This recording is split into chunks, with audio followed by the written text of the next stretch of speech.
Hjertelig velkommen til Sverige. I dag så vi på Scanias demosenter, og Scania viser frem sin helt nye produktlinje. Dette Scania Citywide.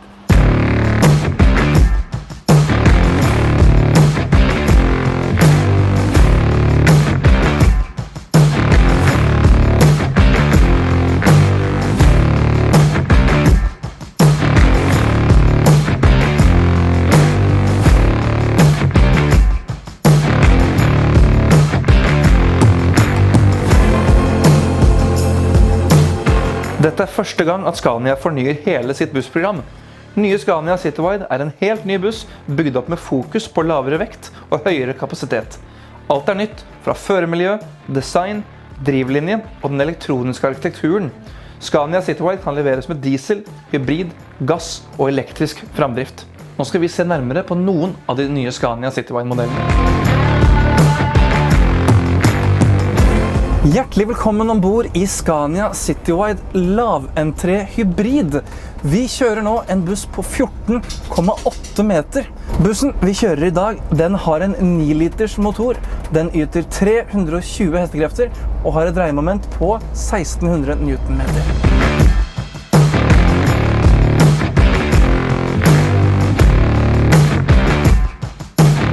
Girkassen på bussen det en 12-trinns optikrus, og den styres via en vribryter her fremme, så du har ikke muligheten til å overstyre giret. Her det kun drive, neutral eller revers. Så om du vil overstyre girkassa, så har du en kickdown i gasspedalen.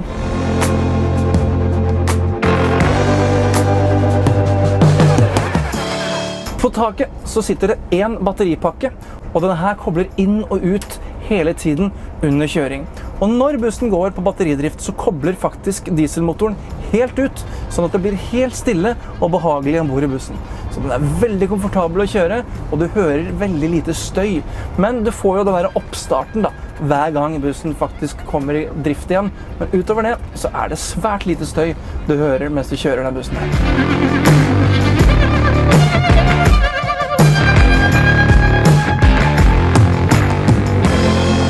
Denne bussen en klasse 2-buss, og denne løsningen med en dieselhybrid egner seg absolutt best for forstadskjøring.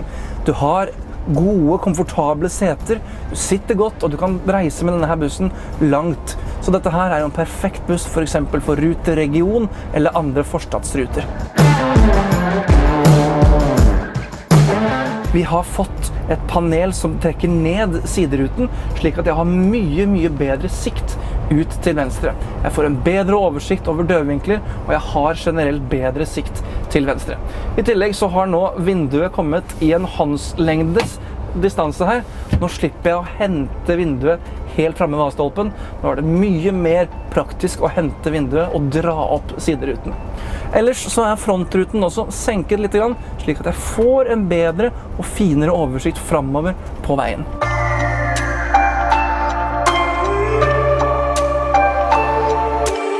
Så nå skal vi hoppe inn i neste buss, og det skal bli artig å se hva Tom har å si om den.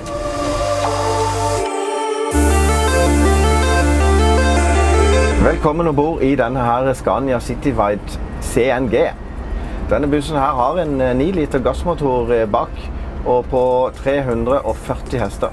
Dette her altså en ny generasjon gassmotorer som de har valgt å oppgradere med enda flere hester enn det vi hadde tidligere. Denne motoren her koblet til en 12-trinns optikruskasse, og det gir en veldig god og komfortabel kjøring.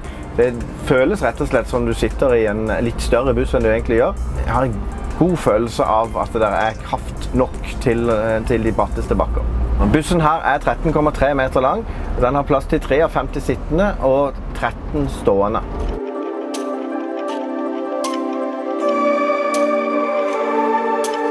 Nå har jo Scania hatt biogassmotor ganske lenge i sitt sortiment. Og frem til nå så har de brukt å ha det på komprimert gass, tanker på taget. De har også satt i gang et testprosjekt hvor det en ekspressbuss som går mellom Stockholm og Oslo, hvor du har flytende gass. Det vil si at en tank som plassert i lasterommet, som tilfører den samme type motor som vi har her, gass på samme måten. Fordelen med å ha det som flytende gass at du kan få mye lengre rekkevidde på mye mindre tankstørrelse. Ikke volum i tanken, men selve fysiske størrelsen på tanken. Men på laventrebuss som vi kjører her nå, så har ikke utviklingsteamet klart å finne noe plass til å ha en slik tank. Så fremdeles så må du ha tankene på taket her, og du må ha den komprimert i stedet for flytende gass. Det som jeg ser med en gang når jeg ser på instrumentpanelet, at det minner meg veldig mye om NextGen til Scania lastebiler.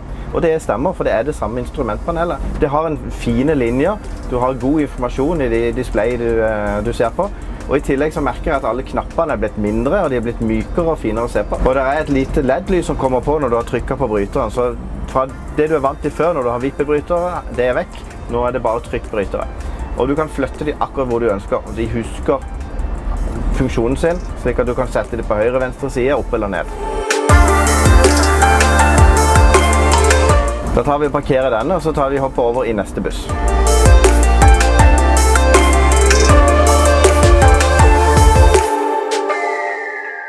Hjertelig velkommen ombord i Scania Citywide Electric.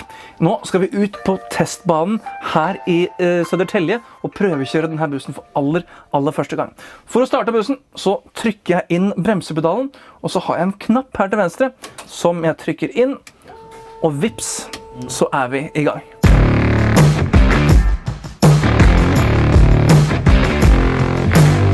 For å justere rattet så har jeg en knapp rett ved siden av startknappen, og da har jeg en mulighet til å justere rattet godt både opp og ned, fram og tilbake. Dette her er noe som Scania ikke har hatt på bussen sine før. Dette her er litt artig å se i funksjon.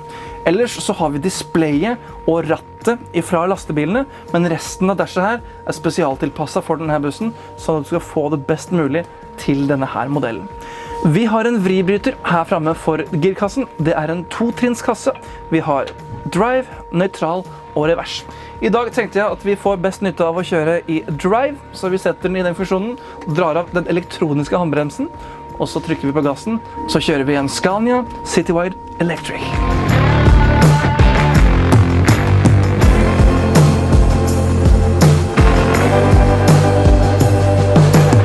Bussen vi kjører i dag har 10 batteripakker, hvorav hver yter 33 kWh. Altså vil det da si at totalpakken her er på 330 kWh. Dette tilsvarer en rekkevidde på mellom 200 og 250 km.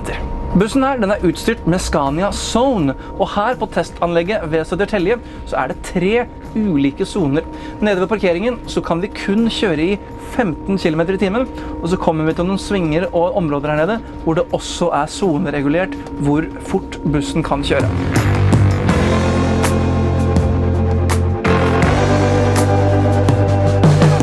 Jeg sitter godt i bussen, og det er lett å finne seg til rette. Jeg har et ratt som er kontant og presist, og det er stille og behagelig å kjøre.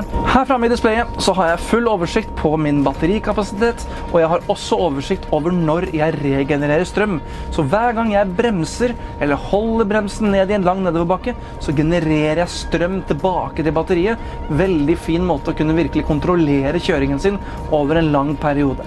Kjører man økonomisk med dette her, så kan du også utvide rekkevidden til bussen ganske mye, så her har kjørestil mye å si.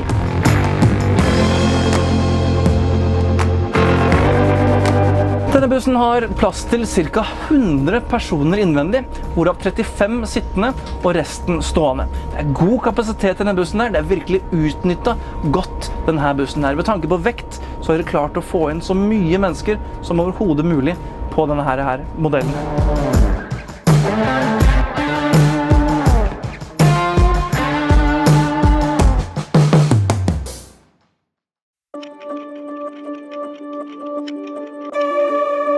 Da har vi kommet over i denne her 12 meter lange bussen med godt med passasjerkapasitet. Der er 33 sitteplasser, og der er plass til 53 stående. Den kan leveres med ulike dieselmotorer fra 280 hester til 340 hester, og en hybridversjon på 320 hester dieselmotor og 130 hesters elektrisk motor. Dette her er jo en klasse 2-buss, og det vil si at her er setebelter i alle setene. Du har litt finere seter enn du ville hatt i en lokal bybuss. Dørløsningen på denne bussen her er 1 pluss 2 pluss 1 dørløsning.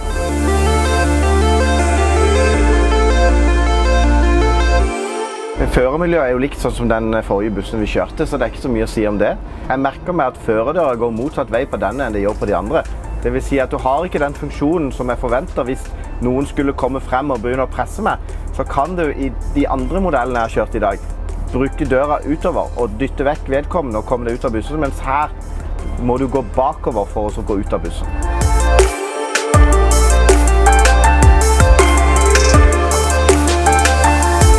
Dette her er jo egentlig den enkleste versjonen du kan få av City Wide. Der er ikke så veldig mye eksteriørmessig på den.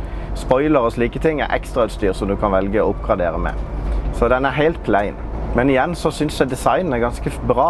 De har fått det til på en god måte. Og dette her er basen, det vil si at alle de andre bussene vi har kjørt i dag, de er basert på denne, og så har de bygd på med ulike løsninger.